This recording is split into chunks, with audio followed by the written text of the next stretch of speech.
cette session sur la thérapie génique nous a permis de comprendre un peu les avancées extraordinaires que nous avons eues depuis 3 ans maintenant, au ce dernier congrès de Bordeaux. C'est-à-dire pour nous, les thérapies qu'on a enfin administrées à l'humain.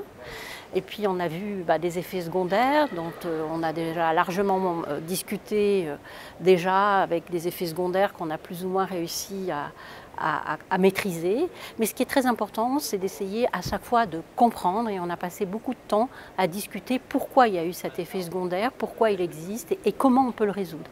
Et ce qui est très intéressant, c'est qu'on arrive à trouver comment on peut le résoudre pour un grand nombre d'entre eux, pas tous malheureusement. Le deuxième point qui m'a paru très important, c'est qu'en même temps que cette thérapie génique, ou en particulier pour la myotrophie spinale, on va aller apporter en fait une nouvelle protéine qui est SMN, et qui normalement n'est pas là, eh bien on se rend compte que ça ne suffit pas pour les patients qui sont symptomatiques. Évidemment, il faut apporter aussi des traitements symptomatiques qui vont aider le patient à mieux récupérer. Parce que quand le gène a fait ces problèmes, il a changé complètement le fonctionnement de la cellule et on a très bien montré qu'il y avait des cellules qui avaient besoin d'avoir un nouveau dopage pour changer complètement cette fonction, sinon ils ne prennent pas le bénéfice de ce changement de la SMN par exemple. Donc ça veut dire qu'on a sur le plan pharmacologique énormément de molécules qu'il va falloir qu'on teste comme éléments additionnels pour améliorer l'effet de la thérapie génique. Elle ne peut pas toute seule tout résoudre. Et surtout, elle ne peut être efficace que si vous arrivez sur des cellules qui vont ne pas être trop malades. Voilà. Donc on sait que le présymptomatique résout le problème, mais ce n'est pas tout. Il faut aussi s'occuper de ceux qui sont symptomatiques et il faut absolument ajouter d'autres médicaments. Et donc c'est très important que nos patients comprennent qu'une fois qu'ils ont fait un essai de thérapie génique, ils auront d'autres médicaments à tester avec nous pour essayer d'améliorer encore les conditions de vie et la façon dont les cellules fonctionnent. Et puis le troisième élément très important qu'il y a eu aussi, et là je suis fascinée par rapport à il y a 3 ans, c'est ce fameux genome editing.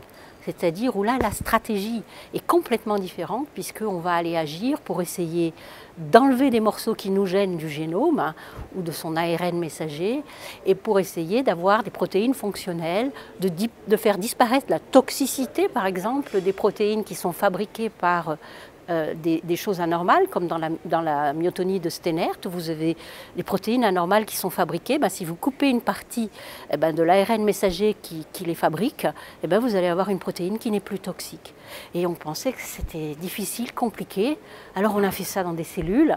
Et là maintenant on voit que ça marche dans les cellules de façon fantastique, y compris avec des systèmes où on nous montre des muscles qui contractent, décontractent, qui sont vivants, quasiment vivants, humains, à partir de toutes ces cellules d'engineering, des cellules qu'on a pu mettre en place, mais aussi à partir de modèles animaux où on montre que c'est vraiment efficace, alors qu'on pensait qu'on n'arriverait pas à aller dans les cellules, ça ne serait pas assez efficace.